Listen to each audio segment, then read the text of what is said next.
Segundou aqui no Virou Moda. E a segunda-feira, claro que estamos de bom humor, sempre. Hoje o papo é muito bom. A gente vai conversar sobre moda com significado. Também trataremos dos cuidados com os pezinhos no verão. Eles ficam mais expostos, né? Então há que se ter um pouquinho mais de cuidado com essa parte do corpo. E também falaremos sobre o ensino de programação e robótica para crianças. Isso aí, vocês sabem, né? Inevitável, todo mundo vai ter que aprender mais cedo ou mais tarde, então que seja mais cedo. Bora lá começar o programa que tem muito papo bom.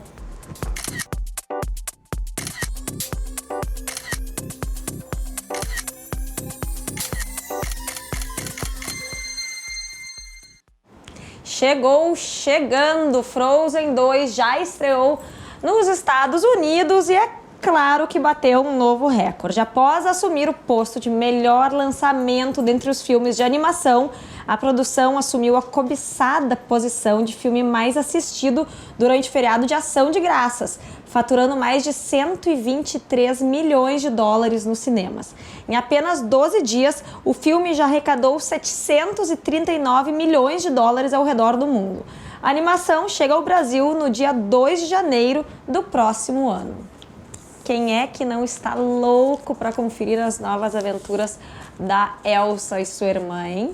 Bom, outra notícia aqui do Tá Rolando. Marília Mendonça, que está grávida do seu primeiro filho, fez o seu último show solo no sábado, antes de dar à luz. Durante a apresentação, que ocorreu em Caxias, por aqui, a rainha da sofrência já tranquilizou os fãs e deixou claro que pretende retornar aos palcos nos dias 6 e 7 de março do ano que vem. Então, podem ficar tranquilos porque ela vai, mas ela volta. Vai ser uma licencinha rápida essa, Marília Mendonça também, né? A pessoa quando gosta do que faz, volta rapidinho. Bom, a gente começa o papo hoje com moda e significado. Estamos aqui com o estilista renomado, conhecidíssimo por aqui, né? Marco Tarragó, tudo bem? Então, temos novidades no ar, porque mudou agora o ateliê de local. Para ser o programa inteiro. Já ali, mas segue pela área. É mesmo, Marco? É que, na verdade, essa é uma realidade que não tem muito o que fazer. Ali, tu pelo menos está dentro da galeria, daí? Ótimo. E também temos projeto novo, trazendo, não vamos dizer, peças antigas para o centro da coleção. O moda com significado, alta moda, né? Moda com significado, Marco. No que consiste esse projeto? Antigamente se chamava assim, vamos reformar, mas hoje isso virou moda. É bem isso. Então aquela peça que era assim, eu tenho uma renda, chega uma noiva, uma renda que foi da saia da minha avó, do casamento, será que tem como aproveitar? Aí elas me levam e a gente transforma no vestido de noiva dela aquela renda junto. E é muito legal essa proposta, porque na verdade está dentro dessa ideia tanto de sustentabilidade, quanto também de aproveitamento do que a gente já tem, né? Gastar menos, consumir menos. Essa é a proposta, né? Hoje em dia é muito o consumismo, com essa coisa de compra, isso aí vai atrapalhando tudo hoje em dia. Então, qual é a ideia? É reaproveitar aquelas peças que têm um significado. Eu usei no casamento do meu filho. O que a gente pode fazer? Ela traz, a gente transforma num look totalmente novo, com as mesmas pedras, as rendas, o tecido. Sim, com alguns elementos que, na verdade, caracterizavam aquela peça anterior, mas também vão caracterizar essa num outro contexto totalmente diferente. Mais moderno. Que bacana. De onde surgiu essa ideia? Na verdade, essa ideia já vem há muito tempo. Agora está virando moda mesmo isso. Então, acontecendo em vários países, esse reaproveitamento na alta costura, principalmente, né? Essa coisa da festa. Tu começou a perceber uma demanda das clientes quanto a essa necessidade ou interesse em usar elementos já existentes, digamos, né? Tecido, as pedrarias. E aí, de certa forma, popularizar mais isso dentro do teu negócio. Sim, eu já venho notando isso já faz algum tempo, né? O que a gente pode reaproveitar? Até mesmo eu fazendo uma nova coleção para um desfile, estou reaproveitando várias peças antigas, pedrarias, plumas, renda para transformar em outros vestidos. Ah, é? Então Claro. nós vamos ter, das coleções novas, vamos ter elementos vintage. Sim, muitos, muitos. Como isso também se tornou interessante, né? As pessoas, eu acho que tem... É tão mais legal quando tem uma história por trás da roupa que tu veste. Sim, ela me diz, eu adoro aquele vestido, será que tem como reaproveitar para minha formatura? Ela usou numa festa. Lá. Aí ela leva, lá a gente transforma e tem várias se formando com vestidos assim agora. A maioria dos pedidos é para reformar de uma peça de festa para outra peça de festa, ou também tem quem peça assim, eu queria transformar isso aqui numa blusa e calça mais usáveis. Sim, sim, muitos. Qual foi a modificação mais interessante que tu já fizeste? Agora a última foi para um hotel, ela é uma designer, uma florista, que ela ia no casamento da filha. E aí ela trouxe, eu tenho essa pantalona toda em renda guipira, francesa, vamos transformar isso num casaquete e aí inserir plumas e pedras juntos. Tem que ver o que ficou a peça. Trocou de calça para um casaquete todo cheio de tchaca-tchaca, assim. Que legal. E ela usou já? Usou. Olha, que maravilha. O que mais que tu vê, assim? Aí ela usou e outros já perguntaram e querem fazer parecido. Que coisa, né? Porque também, muitas vezes, a pessoa nem sabe o que quer fazer, só quer mudar. Aí precisa contar realmente com a tua inspiração de artista ali na hora de fazer essas modificações. Claro. Até vestido de outros estilistas. Tem um vestido que foi lá quem eu admiro tanto, que já partiu o Rui, né? Vamos transformar uma peça do Rui. Que honra, né? Sim, nossa, deixa eu botar meu dedinho aqui. Marco, me diz uma coisa. Quais são o grande carro-chefe do teu ateliê são as noivas, não são? Sim, atualmente são. Tu percebe uma mudança também nas noivas? O que elas têm requisitado mais? É que hoje em dia há muitos momentos, muitos tipos de casamentos, meio-dia, final da tarde, noite. Então, mas o que eu posso te dizer? Cada uma é um estilo. Então, se permitindo, talvez, serem mais fiéis até ao que elas são, assim, ao seu estilo. Não tem aquela coisa, faz igual essa revista, não existe mais isso. O vestido da noiva tem que ser a cara dela, tem que olhar para ela e dizer, nossa, é a tua cara o vestido. Mas que coisa boa isso, né? Porque também tu vê uma mulher montada de algo que ela não é, no dia que supostamente é um dos mais importantes. Muitas coisas acontecem assim. Tu já passou por alguma situação, assim, com uma noiva histérica? Não. Não? Não, porque a noiva tu acompanha meses, né? Até chegar o vestido pronto. Então não tem como... Sim, dá tempo de ela ir se calibrando e acalmando, vai e ajustando conforme também o que ela quer. E as festas agora de final de ano? Muitas demandas? Muitas. Então, vai se usar muito o prata. Olha! Muito paetê prata, rosé. Muito brilho. Muito brilho. Que bom, adoro. O brilho está com tudo. Não precisa ter medo, então, Não precisa ter medo. Aliás, isso também é uma coisa muito legal, né, Marco? As pessoas estão se permitindo usar o que elas estão a fim de usar, menos preocupadas com, será que isso aqui vai dar ou não? A moda é a gente que faz. Tem que se sentir bem dentro da peça, né? Não importa o que seja. O que tu, então, além do prata, paetê, o rosé, o brilho rosé, o que mais que tu aposta aí? Nos tecidos leves como musselines, crepes bem leves e rendas. Renda sempre, Renda né? sempre.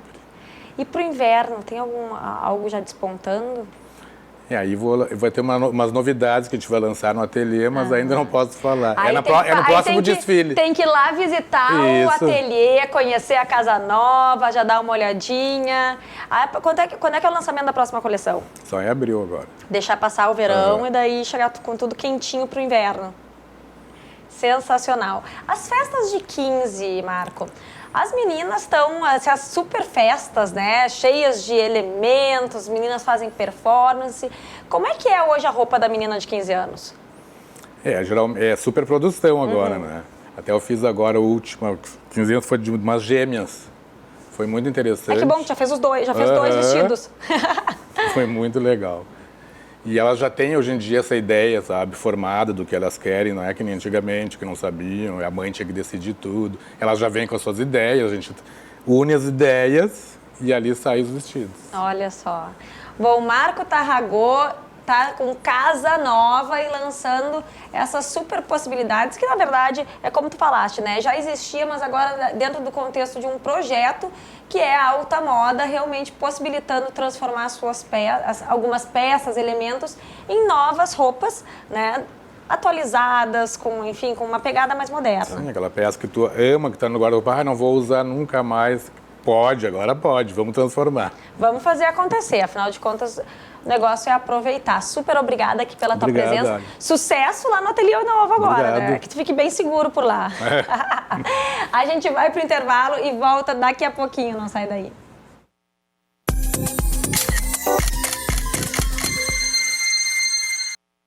Já de volta e agora é hora do Diário do Bebê. Virei mamãe.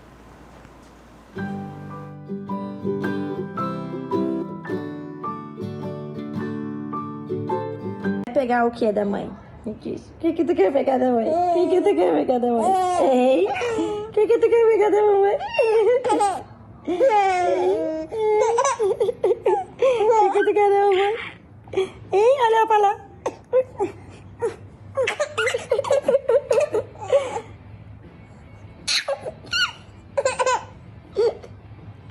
Não é a risada mais gostosa? É a risada mais gostosa?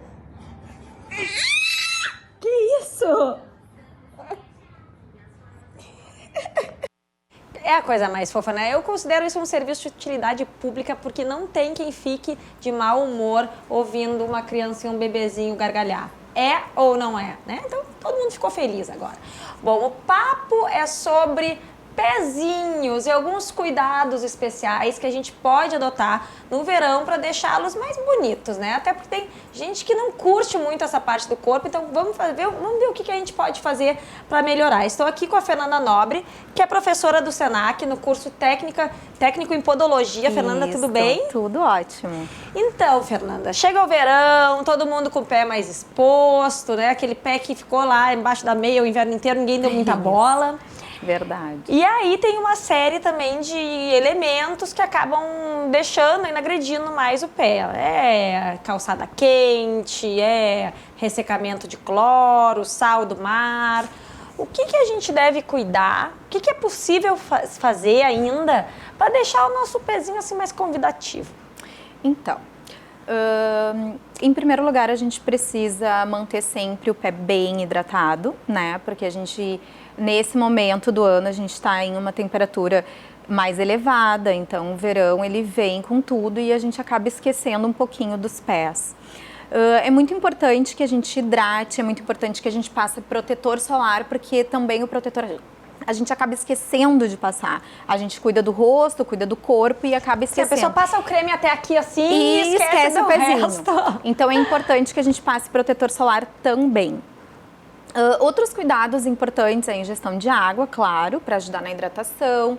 Tem a questão, então, além de ressecamento, existem pessoas que têm uma predisposição maior de ter fissuras na região do calcânio, né? E essas fissuras, dependendo da pessoa que tem alguma doença pré-existente, principalmente a questão de diabéticos, porque essas fissuras muitas vezes acabam sangrando e acaba sendo uma porta de entrada para qualquer micro-organismo. Então é importante que se hidrate, que use hidratante específico para paciente diabético, para que não fique aquela região exposta. Então isso é um detalhe bem importante também. E a questão dos calçados, né? Porque a gente está em um momento onde a gente quer usar calçados mais rasteiros, né? E existem pesquisas de associação americana de podólogos que falam que o ranking ele tá na questão das rasteirinhas e dos chinelos, né? O chinelo porque o impacto do calcanhar acaba sendo maior, então acaba aumentando o risco aí para dor na lombar, para dor no joelho, para inflamações crônicas como a fascite plantar também, né? Então são medidas aí que a gente tem que tomar para que isso não aconteça. as famosas rasteirinhas, né? As sapatilhas, que também virou moda, acabou virando moda, sim, né? Elas têm aquela solinha também muitas vezes muito fininha, muito baixa, né? Tu fica exatamente. sem nada praticamente entre os teus pés e o chão. Isso, exatamente. Então, o recomendado é que no mínimo de 2 a 5 centímetros de altura, que as pessoas utilizem esse calçado com um pouquinho mais de salto. É verdade aquela história de que quem está habituado a usar salto não deve, então é melhor continuar usando salto do que ficar alternando entre sem salto e com salto? Não, o importante é alternar sim, o importante é tu não manter sempre utilizando o tipo de calçado. É importante alternar, para te não acostumar, né? Por exemplo, sempre de salto alto, para te não ter um encurtamento de tendão, por exemplo, né? Porque a mulher que ela tá acostumada a utilizar o salto alto, quando ela bota uma rasteirinha, ela sente dor. Ela acaba ficando com dor. Então, é importante, sim, alternar. Tu usar uma rasteirinha. A questão do chinelo também, né? Muitas pessoas utilizam o chinelo, por exemplo, para caminhar o dia inteiro. O chinelo, ele foi confeccionado para te usar no momento ali do lazer, para te ir pra praia, né? Para te utilizar na piscina. E não para te usar ele por um tempo muito prolongado. Sim, daí se tu for caminhar, tiver que se deslocar e aí tudo, tu vai colocar um dia super mal. Sim, justamente pela questão do impacto da região do calcanhar, né? Tu acaba tendo um impacto maior e aumentando o risco de ter um problema de joelho, de quadril, principalmente de lombar, na coluna e principalmente as inflamações na região do calcanhar, né? Como uma delas a fascite plantar, que é justamente por isso. Então, por isso que é importante a gente utilizar um calçado de 2 a 5 centímetros. E quando a gente utiliza um calçado maior que 5 centímetros, aí aumenta mais o risco de ter outros tipos de patologias. Olha, eu já fui dar uma... Pois a gente já foi então, conferir a gente o já deu uma salto. conferidinha, né? Mas hoje a gente tinha que estar aqui, né? Não tem o que na fazer elegância. também, às vezes eu não consigo sair do salto. Com certeza, é bem difícil. Mas daí, justamente, aí saiu do trabalho, já coloca algo mais confortável. Sim, vai fazer o super, né? Exatamente, não precisa ir de salto alto, já tem ali no carro. Inclusive, um sapato mais baixo. Isso é um hábito que muitas mulheres que trabalham, precisam pegar transporte coletivo, têm, que é levar um tênis, né? Daí qualquer coisa põe um escarpão dentro do ambiente, no escritório. Isso aí, é sempre a nossa orientação dentro do gabinete, né? Quando a gente passa as orientações, principalmente quando vem paciente com esse tipo de problema, a gente orienta que, sim, tem que usar aquele calçado que se torna mais prejudicial em um tempo limitado e não estender, justamente como o mercado, por exemplo. Tem cremes ou produtos, substâncias específicas que valem a pena ser usadas nos pés? Com certeza. Existem cremes específicos, por exemplo, para rachadura, né, de um modo geral. Ou para pacientes diabéticos, que é um foco principal que a gente tem, porque ele tem uma predisposição maior à infecção, né? Então, através de uma fissura que... pode ter uma porta de entrada para uma bactéria, por exemplo. Então, a gente se preocupa. E existem cremes específicos que em 2 dias fecha. Olha só! É. Porque eu acho, assim, essa função de hidratar o pé tem um problema. Tu passa no pé. Aí tu tem que botar os pés pra cima, né? Porque senão tu vai provavelmente resbalar ou acabar hidratando o chão inteiro. Por isso que a gente também recomenda que o importante é que seja utilizado à noite, né? Com meia? Precisa botar meia? Não precisa botar meia. Alguns hidratantes, eles recomendam para ter uma absorção maior, aí tem uma meia específica. Mas quando a gente faz essa hidratação, depois do banho, a gente vai deitar, realmente a gente tem que elevar um pouquinho o pé para não ficar passando ali no lençol e tirar aquele hidratante. Então, a gente utiliza ele e ele fica ali tendo a absorção completa e a gente está hidratando ele. Fernanda, agora chega o verão e as mulheres fazem os pés muitas vezes semanalmente, tá? Aí eu te pergunto, até que ponto é saudável a gente mexer tanto no pé, tirar a cutícula, lixar, porque para ficar com aquele pezinho super bonitinho de boneca, será que não acaba expondo demais essa parte do corpo? Com certeza. A região ali que a gente chama do eponíqueo, que é a região da cutícula, quando a gente remove numa quantidade exagerada, a gente acaba também abrindo uma porta de micro-organismos ali. E no verão isso aumenta muito mais, porque no verão a gente tem uma predisposição maior para as onicomicoses, que são as micoses de unha. Então, realmente, a gente precisa ter um cuidado redobrado, porque a micose de unha hoje, ela precisa de 2 fatores para ela contaminar, que é o calor e a umidade.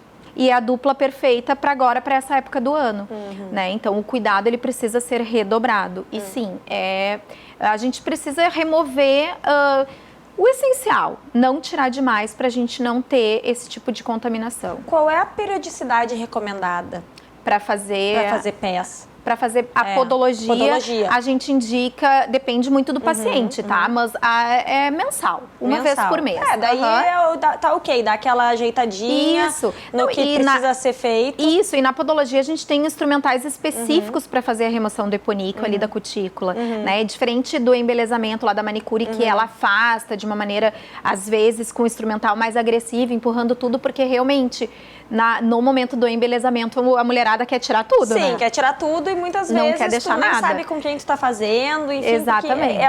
Não é uma técnica tão especializada quanto a podologia. Isso. Quais são as características assim do podólogo na hora que ele vai fazer o tratamento? Qual é o diferencial?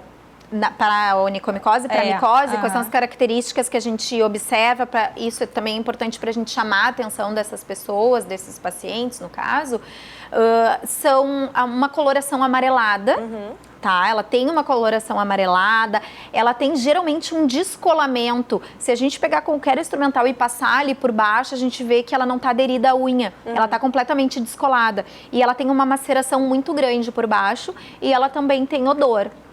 Né? Tem um cheiro, às vezes, desagradável.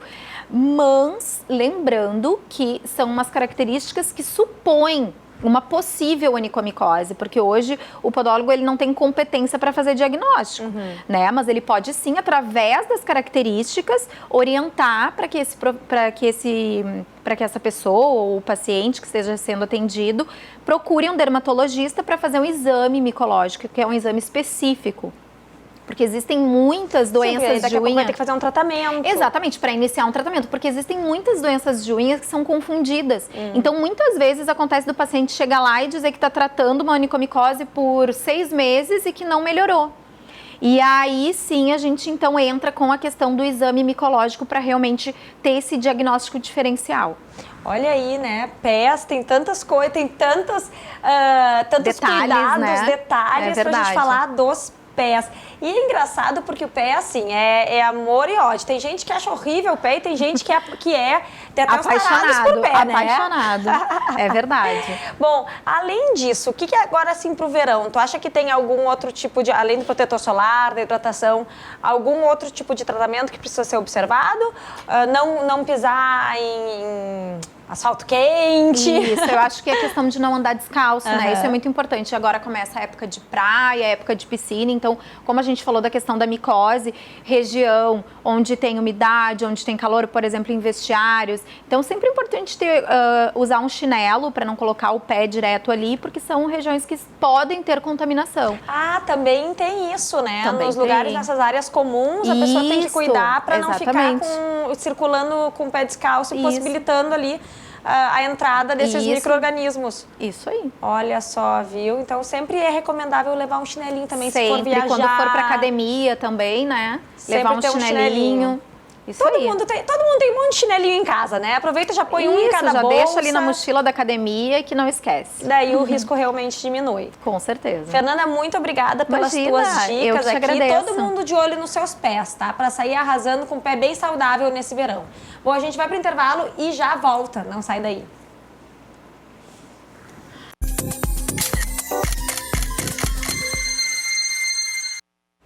Já de volta, e agora a gente vai conversar sobre o ensino de programação em robótica para crianças, né? Afinal de contas, o futuro já chegou, gente. E não tem jeito, isso aí, ó, é inevitável. Vamos ver o que os nossos filhos vão, o que eles vão trabalhar. Estou aqui com os sócios, Miriam Macedo, Tomás Hartmann, tudo bem? Tudo bom. Tudo certo. Bom, a empresa de vocês, ela dá aulas, né, dá cursos para crianças de programação e robótica. Bom, antes de mais nada, é o seguinte, vamos explicar para os nossos telespectadores que de repente não estão tão afeitos a esses temas, no que consiste exatamente programação e robótica. Bem, a programação e a robótica, então, as crianças dentro da escola, elas vão deixar de ser apenas consumidores de jogos, aplicativos e sites e passam a ser criadores. Então, o nosso ensino, eles acabam desenvolvendo aplicativos, sites, jogos e até robôs. Gente, que demais! É até importante assim a gente dizer, né? O brasileiro, ele passa em média 9 horas e meia conectado à internet por dia. É o segundo país que mais passa tempo online e assim, fazendo atividades diversas, né? Dessas 9 horas e meia a gente com média, né? É média, tá? Então vale aquele final de semana maratonando Netflix. Claro. E vale aquele dia também que a gente não olha Netflix. nada. Contra a Netflix. Tá, então eu me Até entendi, agora me inseri nessa aí. Assim, até, por exemplo, 3 horas e meia são assistindo vídeos. Seja Netflix, seja YouTube. 3 horas e meia são em mídias sociais. Né? Então a gente passa muito tempo online. E a gente é muito usuário disso desde criancinha. Né? A gente já tem as primeiras gerações nativas digitais, lá por 1980. E cada vez mais a gente já nasce com o computador, já nasce com o smartphone, já nasce vendo esse tipo de coisa. Talvez até como pais, todos os seus telespectadores se preocupem com isso, né? O que vai ser do futuro da minha criança se ela não sai da frente daquele computador?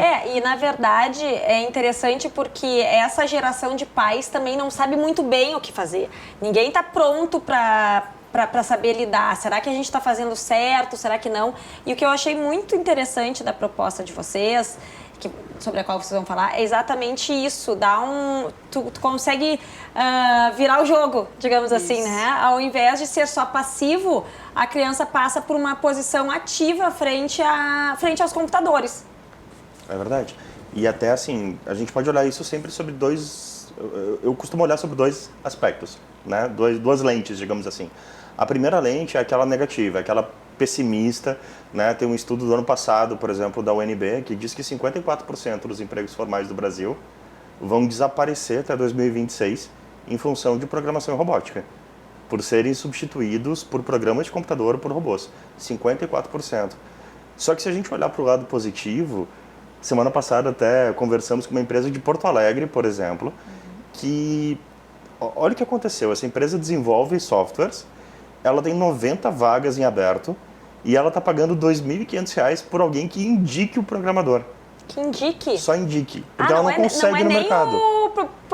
Por mês, eu cheguei a perder o fio da meada. Opa! Então, assim, a gente está falando vou de indicar os programadores aí, vou ver se eu encontro uns. A gente está falando, assim, de transformar aquele ócio, aquela coisa de, vou assistir o YouTube, Felipe Neto, seja o que for, né, em algo criativo, em algo que a criança possa depois se transformar, se ela quiser, numa profissão. Se ela não quiser, daqui a pouco ela vai ser, sei lá, atuar na área da medicina, também vai atuar com programação, né? Lidar com algum robô. Cirurgias robóticas estão super em alta, né? Mas, principalmente, transformar essa criança em alguém que lá no futuro, daqui a 10 anos, 15 anos, 20 anos, esteja empregado e esteja bem. O mercado hoje demanda isso, o mercado hoje precisa disso. E é nesse ponto que a gente chega. Enquanto vocês vão falando, o lado apresentadora ficou um pouco adormecido e o lado mãe começou a pensar aqui, porque realmente, quando a gente pensa nas profissões do futuro, isso é algo recorrente aqui quando vem profissionais do mercado de trabalho, é fato que o cenário vai mudar abruptamente. Então, se até alguns anos o botar inglês era o essencial, hoje em dia já vai muito, muito além disso. Essas ferramentas, na verdade, elas fazem parte de tudo, né, que a gente tem aqui ao redor. Bom, me contem como é que funciona o curso em si. Tá, o curso ele é dividido por faixa etária, tá? Então, é de 7 a 9 anos, a gente tem o Control Kids, de 10 a 13 anos o Control Teens e de 14 a 17 anos o Control Young. Por que eles são divididos por faixa etária? Porque a nossa escola está em conjunto com a BNCC, que é a Base Nacional Comum Curricular, onde está desenvolvido para eles de forma lúdica, para os pequenos e interativa. Então, eles estão muito preocupados em estar em casa jogando alguma coisa, os pais matriculam na escola e eles pensam que estão jogando ainda. Então, eles continuam aquela brincadeira. Então, eles acabam aprendendo de forma É intuitivo para eles, por serem consumidores, mas eles desenvolvem muito mais rápido a criança ali de 7 a 9 anos. Depois, de 10 a 13, já tem um grau de dificuldade um pouco maior, porque eles já estão com a formação cognitiva melhor. E o Control Young, que é de 14 a 17, é bem voltado para o mercado de trabalho, onde a gente já fala que é a preparação para a indústria 4.0. Tá, e dá para começar direto no último nível ali, dos 14 aos 17? Pode. Não precisa, não é pré-requisito ter feito os outros? Não é pré-requisito ter feito os outros, porque eles são por faixa etária, já é direcionado para a idade deles. O conteúdo é para a idade. E quantas vezes por semana é? É uma vez por semana, tá? O Control Kids e o Control Teens sendo 2 horas, 1h30 de programação em robótica e meia hora de inglês técnico, porque eles necessitam do inglês técnico para utilizar as ferramentas. O Control Young, entendendo que eles são maiores, não tem o inglês técnico. Muito legal, ainda Mas já aprende inglês junto. até Aprende interessante inglês assim, aproveitar agora, a gente está chegando no verão, a gente sabe o que acontece no verão de Porto Alegre, muita gente vai para o litoral. Ou as aulas, pelo menos, assim, vai no litoral final de semana, fica durante a semana que por Porto Alegre não tem mais as aulas acontecendo. É o terror e então, pânico dos pais. O que os pais fazem com aquelas crianças em casa? Perdão se você for criança e estiver escutando o programa. Não é nada pessoal, gente. Não é nada amor, pessoal, tá? assim, né? Mas, assim, a gente tem uma alternativa e vale muito também para essa criança que já está numa idade um pouco mais avançada, se integrar um pouco mais com o ensino, que são os cursos de verão. Acho que a Miriam pode falar um pouquinho mais até disso, né? Sim. Mas são aqueles cursos que, poxa, a criança ainda não sabe se é aquilo que ela quer, não sabe se aquilo lá realmente representa algo importante para ela, né? Ela pode fazer esse teste. Já que ela está por aqui, não tem mais a aula, não tem mais as provas, né? Ela pode fazer uma coisa diferente no seu verão durante a semana. Isso. Nós temos os cursos rápidos, que eles vão iniciar no dia 7 de janeiro. Então, são 4 tardes dentro da escola. Eles fazem um curso todo. É como se fosse uma colônia de férias. Eles passam a tarde conosco e desenvolvem os sites, os aplicativos, dependendo do gosto dele. Então, são 4 cursos. Tem Roblox, Minecraft, que os pequenos adoram. Ah, sim. Pois é. Não, eu tô aqui imaginando, porque realmente, né, como eu comentei com vocês antes, o meu filho de 7 anos, ele passa jogando Fortnite, né? Sim. E quando a gente para pensar que pode utilizar isso de uma forma, essa vontade, né, essa curiosidade de uma forma que venha a beneficiá-los, quem sabe, no futuro, né, oportunizando um conhecimento novo, realmente os pais podem se abrir para isso. Isso. Tem também o meu primeiro app, onde em 4 aulas eles vão desenvolver um aplicativo do zero e que roda em Android. E depois o Game Design, que é para os que gostam um pouquinho mais de modelagem, 2D. Então, tem essas oportunidades. Vocês vão ter que fazer um curso 4.0 focado nos maiores de 40, né? Tem. Olha! Na verdade, Tem né? para os maiores de 50. Nós já temos esse curso, que é uma inclusão digital para os maiores de 50. E aí, qual é o objetivo deste curso? Dos maiores de 50. Ele é básico, mas são para aquelas pessoas que não conseguiram ainda criar um e-mail, criar uma rede social ou até mesmo ter acesso ao computador. O celular, que hoje é um pouco mais complexo, é a inclusão digital mesmo, porque às vezes eu tenho um avô, uma avó, mas os jovens não têm muita paciência para ensiná-los. Então, o curso é para isso. Ou às vezes até a pessoa se sente constrangida de ficar perguntando, né? Se sente para trás, enfim, não quer, tem vergonha, então pode ir lá também e aprender. Sim. É bom que também isso oxigena o cérebro, né? Dá uma sacolejada, aprender algo novo. Isso aí. Bom, mas voltando ao ensino infantil, o que vocês julgam? Claro, já conversamos aqui sobre tudo, sobre a importância disso, mas a médio e longo prazo, né?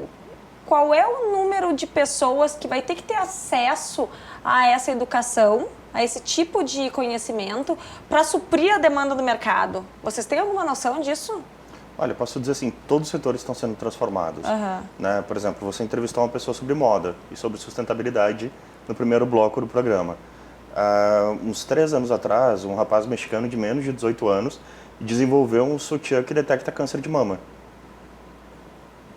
Então, você falou sobre questão de pés e como que a pele fica. Existem diversos aplicativos que com uma foto você consegue detectar câncer de pele.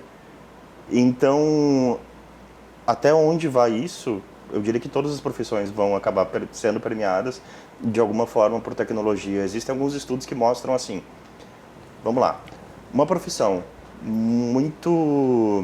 que requer muita intuição, muito teste, muito conhecimento complexo, né? Ela nunca vai poder ser substituída por um robô ou por alguma linguagem de programação, por algum programa qualquer. Uma profissão que for... Mas ela vai ser apoiada pela tecnologia, né? Por inteligência artificial, alguma coisa assim. Uma profissão que for muito, muito básica e que a mão de obra for muito, muito, muito barata, também não vai precisar, né? Não vai conseguir ter um robô para suprir aquilo. Sim, por causa do custo da tecnologia também, que acaba, de repente, sendo mais alto. Eu já vi, por exemplo, um robô autônomo, trator, que colhe morango e substitui 15 pessoas numa produção de morango, tá? Mas mesmo assim, é uma mão de obra muito barata, o robô não compensa. Agora, tudo que tiver no meio pode ser ou substituído ou altamente impactado. Então, todas as profissões vão mudar e já estão mudando, né? O quanto de mídia hoje já é digital, o quanto de... Mesmo jornalismo hoje, você já não tem que usar uma série de coisas. Fiquei pensando, será que vocês vão gostar de uma apresentadora robô? Ao invés de mim aqui. Deixa aí nos comentários que não querem me ver substituída por um avatar, hein? Pelo amor de Deus. Não, porque tu foi falando e eu fui pensando, eu disse, ai meu Deus. Mas é que na verdade você vê assim, você já estava aqui tirando foto para mídia social também, para compartilhar, para ter outras formas de alcance.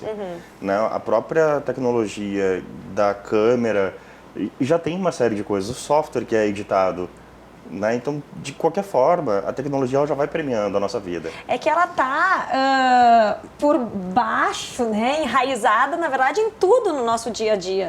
Não tem escapatória. Tem um programa que eu assisti que esses tempos que mostrou que o serviço, o 911 dos Estados Unidos, ficou fora do ar por quantas horas, tu lembras? Acho que foram 6 horas, ficou fora do ar. Aquele sistema 911, que é de emergência, porque um programador tinha dito, olha, o máximo que a gente vai receber de chamadas são tantas milhares de chamadas ao mesmo tempo.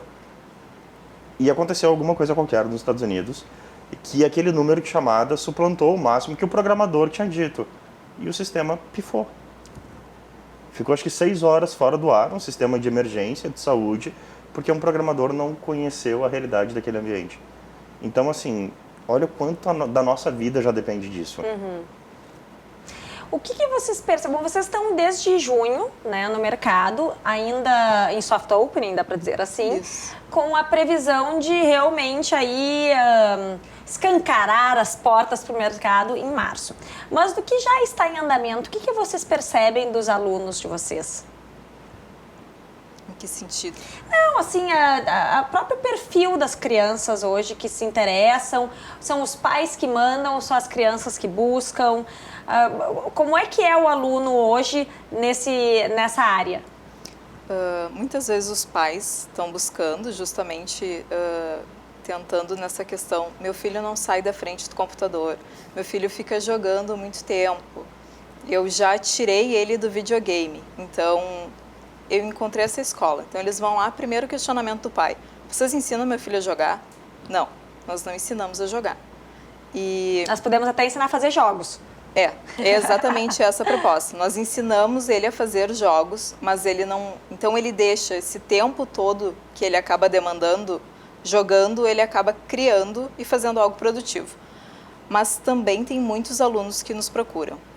Mais os mais velhos, então os que já tem mais noção disso. Isso, aí, ali né? dos 14 anos aos 17, muitos dizendo, eu quero ser programadora, eu quero seguir a carreira, mas se eu tenho a oportunidade de fazer o curso antes, então eu vou fazer o curso para depois ingressar na faculdade. Olha que legal, né? Tão bacana quando a gente vê jovens já super focados. Tem. É interessante também porque quem lê assim, né, na condição de pai, né, uma condição de leigo mesmo, mas a gente vê que tem vários benefícios para coordenação motora, para desenvolvimento de não sei qual parte do cérebro. Por exemplo, os jogos de videogame. Imagino que muito disso também se desenvolva no decorrer das aulas, não?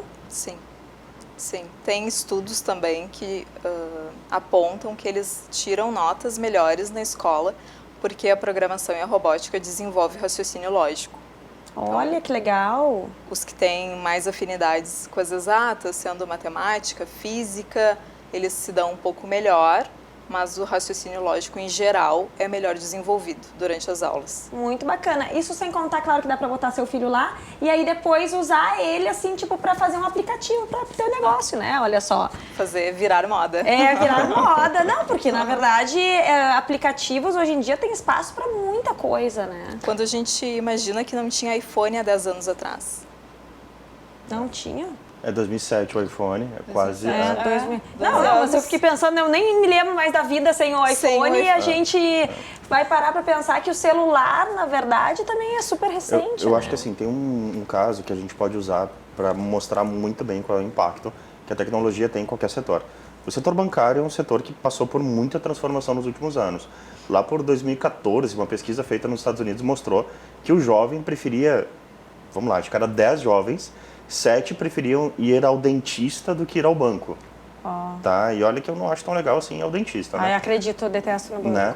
Mas se a gente for comparar, por exemplo, 2 bancos do Brasil, né? O Banrisul, que é um banco do nosso estado, criado em 1928, tem uma tradição enorme, tem uma estrutura enorme, ele vale hoje, em termos de mercado, mais ou menos 9 bilhões de reais. É um grande valor de mercado, né? Se a gente for olhar o Nubank, que é de 2013, tá? Ele está avaliado em 10 bilhões de dólares. Portanto, ele está avaliado em quase 5 vezes o valor do Banrisul. Então, quando você fala, vai criar um aplicativo, vai poder criar alguma coisa diferente, é disso que a gente está falando, é desse tipo de impacto. Não é dizendo, olha, você vai ser um bilionário fazendo isso. Não, a gente não pode fazer essa promessa, tá? Mas que os investidores e que a economia está cada vez mais atenta para esse tipo de formação e para esse tipo de profissional, isso não tem dúvida. É o que o mundo, na verdade, está demandando, né? Não tem muita saída. Então tá aí uma super dica para os pais refletirem, as crianças que porventura estiverem nos assistindo também, né? Por que não? Gente, muito obrigada por trazer essa novidade aqui, contar um pouquinho de como é que funciona. A gente vai para o intervalo e já volta com o nosso momentinho de moda aqui no programa. Não sai daí.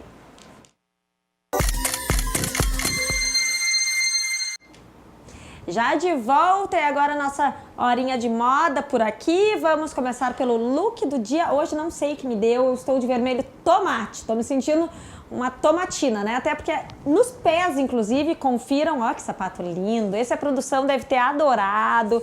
Um sapato diferente, ousado. Já usei outras vezes aqui, mas bem mais raramente. Da cor ideal para o vestido, um vestido tubinho, de um tecido bem leve, delicado, todo drapeado. Agora vejam como no vídeo ele parece até laranja, né? Garanto que é um vermelho tomate, mas tá lindo, né? Ai, eu adorei esse vestido. Sabe aquele dia que a pessoa vai se veste e fica se achando linda? Essa sou eu hoje. Botei uma pulseira, não sei o que me deu, também não uso muito, mas é um acessório muito bom de se ter, exatamente para dar uma variada e um toque de charme na composição do dia. Que tal? Bom, o Drops de Moda traz um item que é básico, clássico, todo mundo tem que ter no guarda-roupa, especialmente para encarar o mercado de trabalho. A camisa branca. Roda aí.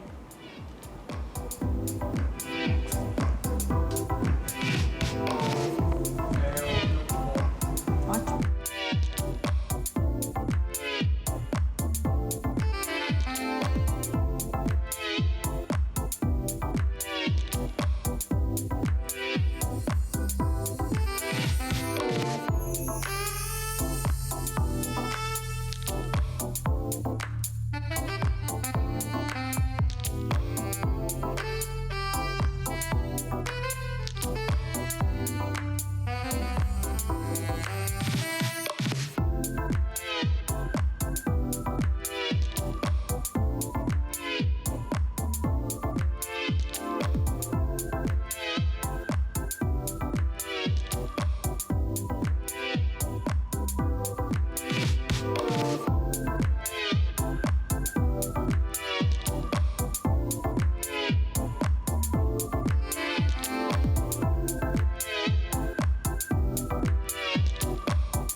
viram que é uma peça que pode ser usada de várias formas. Então vai desde a roupa com o terninho, calça jeans, shortinho, dá para ser usado de saída de praia, com saia, com vestido, né? Muita gente inclusive usa em roupas de festa, com aquela saia enorme de tafetá ou tule. Tem muitas opções, é super versátil, vale a pena investir em uma boa peça. Bom, antes de encerrar o programa, que tal aquele nosso videozinho básico do TikTok? Vamos ver se hoje eu entendo, porque o de sexta-feira eu não entendi até agora. Vamos rodar.